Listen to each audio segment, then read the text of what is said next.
What's going on YouTube? Kamikazevondoom here with another Division 2 video. Now shout out to the DoD Disciples of Doom. And in today's Division 2 video I have breaking news from the developers. We have a new official statement from the Division dev team, and it gives us an update on both the Apparel Event and also the conflict game mode that has been deactivated or disabled for the last couple days. So we'll talk about that and more. Don't forget, sit back, relax, grab that popcorn, coffee, breakfast sandwich, whatever it is. Enjoy the video. Don't forget to hit that thumbs up. Subscribe if you're new. We are making our way to 45,000 subscribers. Thank you all so much for the support. And lastly, let me know in the comment section below what you think, and let's start that discussion as a community. But all right, so in order to talk about this, first you need a little bit of background.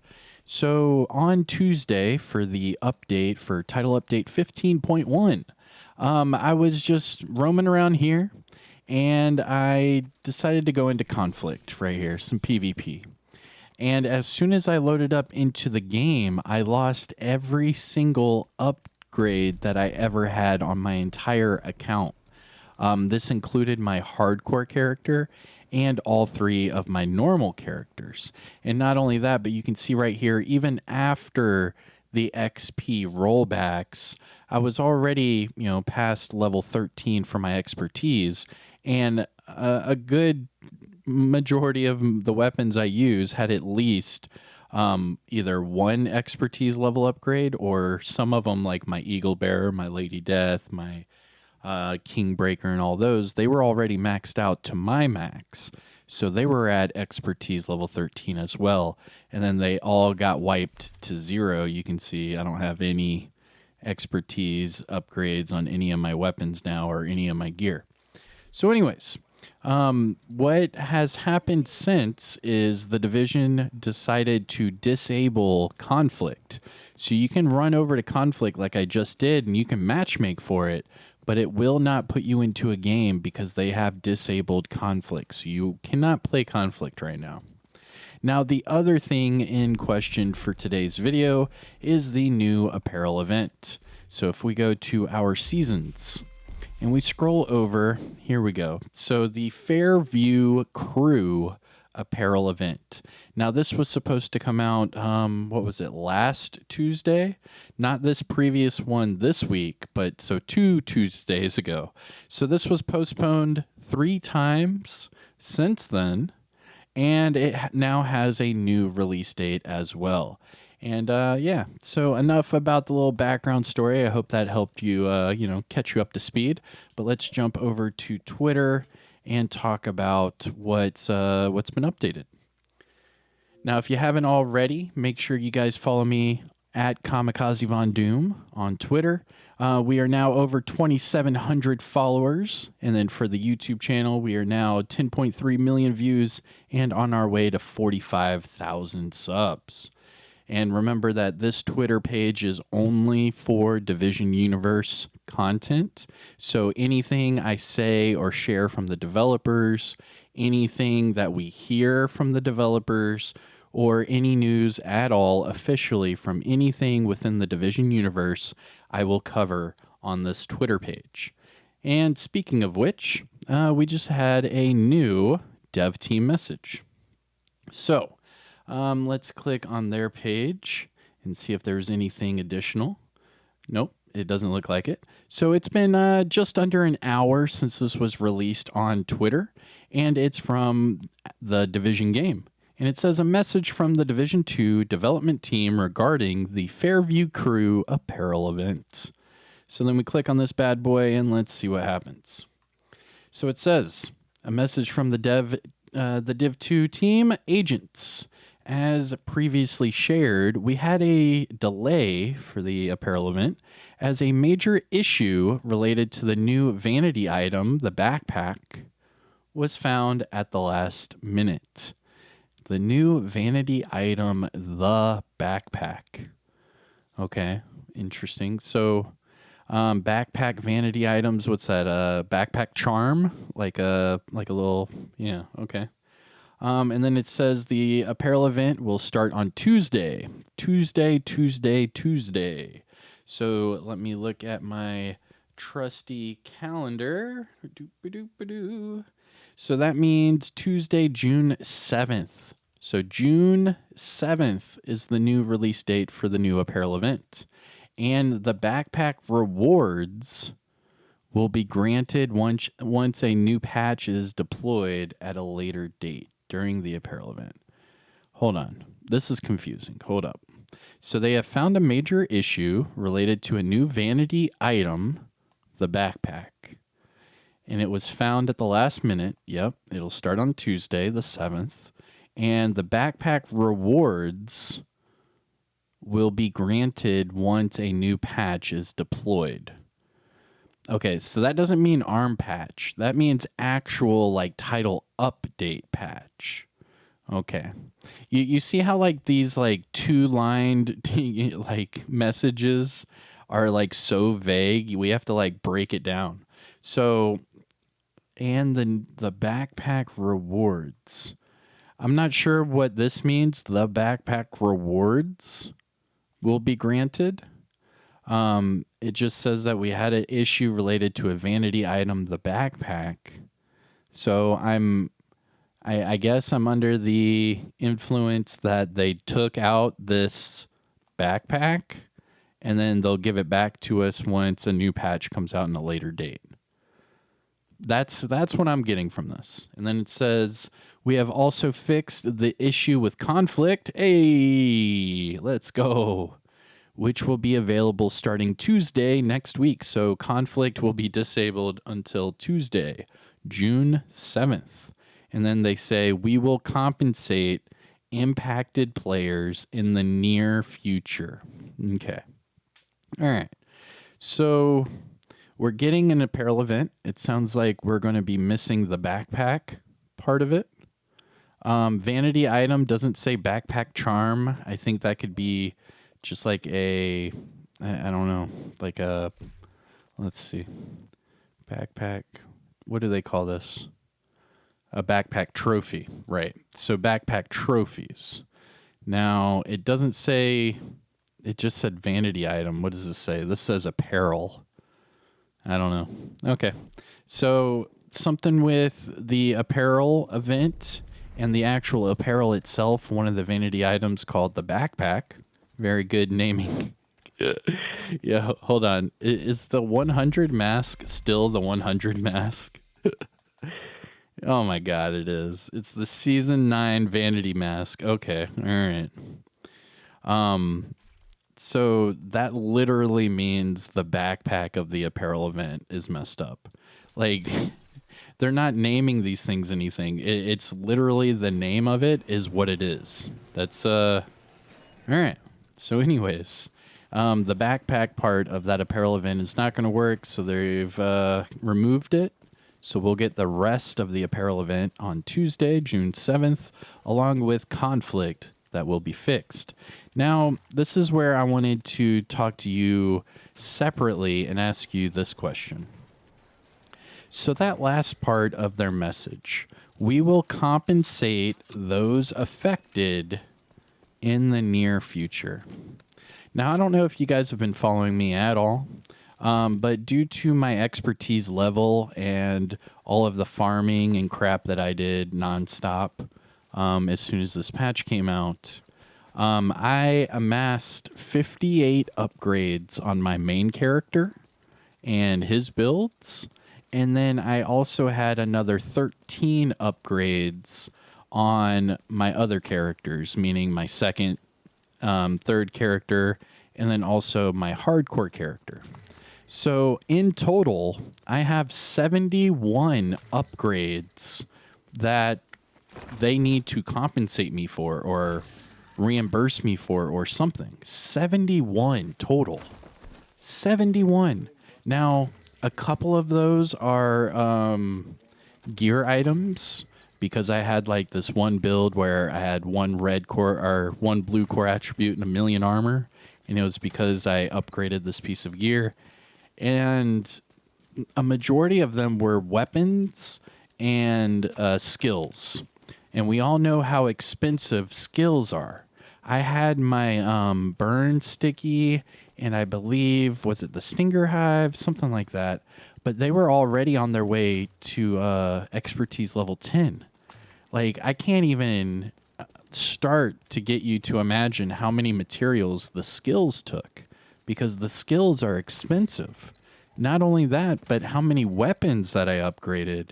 And each of those upgrades past level 10 are exotic components. So that means that exotic components, thousands of materials, not to mention it's probably thousands of printer filament, right? From all the skill upgrades. I mean, I can't even begin to think about how many materials that were lost due to all these upgrades taken away because of this conflict bug. Now, I'm glad that they're fixing conflict and it's not going to mess people up, but how would you possibly start to compensate someone for that? Let me know in chat, because this is the main reason I wanted to make this video, is to create this discussion. What would be a good reimbursement? What would be a good compensation? Because they do not have the in-game data to reimburse each and every person the exact amount for the exact number of upgrades, right? So think of it this way. There's a few options you can do at this point. You can either reimburse people one at a time and it take, a few months, whatever, and a good chunk of your man hours and manpower. Or you could do like what a lot of people were saying, is take an average and then just give each person affected the average. Some would lose some would win some, meaning more materials than they actually lost. Now, in my position, let's talk about an average, average gamer. My good buddy, Sergeant Greybeard, right? Great friend of mine, great guy, great content. Check him out on YouTube. Now, he is currently at expertise level. I believe his last video he was at like 3.5, right? And this guy's, he's a daily player. He also makes content, and he's a family man. He also has to spend time with his family, as he should, and he also has a job, so he has to go to work and all that and then come home. So you would think that the way expertise level 3.5 is probably average for the average player that's been playing since season 9 has started. Now, me, after the rollback, I got rolled back to 13, and with the amount of upgrades that I have done to my gear compared to what Sergeant Greybeard would do to his gear, would it then be logical to take the average? Because Sergeant Greybeard lost all of his shit too. He lost all of his upgrades. He made a video on it. A lot of his stuff was level 3 because his expertise level was 3. So to take the average number of, say, his upgrades lost and my upgrades lost, you would probably get to about 100 upgrades total, right? Because I've lost about 71, and I would say throughout all of Greybeard's gear, he probably has about 29 or so upgrades. I mean, he had a few weapons to 3. 29 might be a stretch. Maybe 20. We'll call it 20 upgrades. But even still, if you were to average those out, he would still get a insane amount of materials more than he put in originally. Meaning, if he only had, say, 20 upgrades, and the average between me and him is, I don't know, say 50, then all of a sudden he gets, an extra 30 upgrades worth of materials that he didn't lose. It would just be a huge win, right? And that's what I'm trying to compare to, the average agent, probably expertise level 3 to 7 would say. Now, to the hardcore grinder, I would say their averages are probably 10 to 15. And then you have those like really, go-getters that are already level 20. So if you were to do that and say the average casual player is between 3 and 7 and the average hardcore player is between, 10 and 15, then you're getting, a close estimate average about 9 or 10. So the people that are 15 and the people that are 3 are going to win and lose a significant amount of materials if that's how they were to distribute this compensation. So my question to you would be, would that be the way to go? Would that be the way to go? Like, would you do that? Just do an average, just give everyone something and just say, all right, see ya. I would actually truly want to know what you guys think, because it's an interesting discussion, and I understand that if you were to do that, some people would lose a lot, and would that then push them to not really play the game anymore? Would this push the community in separate directions? I mean, if you did like an overall average and the person, that lost, maybe 2 or 3 upgrades and all of a sudden they get compensated for 50, obviously they're going to want to keep playing the game, right? But wouldn't that be the opposite for the guy that lost 30 upgrades worth of materials? Does that make sense? I'm trying to get it out there so you guys understand where my mind is going when I hear something like that. Now, I completely understand that they don't have enough data in game to give every single person the exact amount of materials and everything lost. I mean, they're still trying to compensate the entire player base because of the kill XP adjustment that they did as well with the introduction of Title Update 15.1. So this is a separate compensation because the conflict thing, it wiped your upgrades. It didn't wipe your expertise levels. It just wiped your upgrades, because I'm the same expertise level and all of my gear is still proficient, but I lost every single upgrade I ever did. And even with the rollbacks, my level 14 and 15 items were rolled back to 13, and then I just lost all of them. So it's kind of interesting when we're talking about compensation, because what is enough and what is fair, I don't know. Are those the same? Would that be the same number? Let's discuss about that. Let me know. All right. I'm going to get out of here. I'm probably going to do... What? What was that? What was that countdown? Yo, did you guys see that? What did I do? So I walked from here over here and it started to do a 3-second countdown. What the hell? Maybe it was this targeting range over here? I don't know. Anyways, let me know in the comment section below what you guys think. If you found this video helpful or informative in any way, shape, or form, please hit that thumbs up. Support the channel by subscribing. I do Division content every single day, so make sure you ring that notification bell. That way you get notified. And please, let's start a discussion. Let me know in the comment section below. But with all that said and done, I am Kamikazevondoom. I will see you in the next one. Take care, everyone. Peace.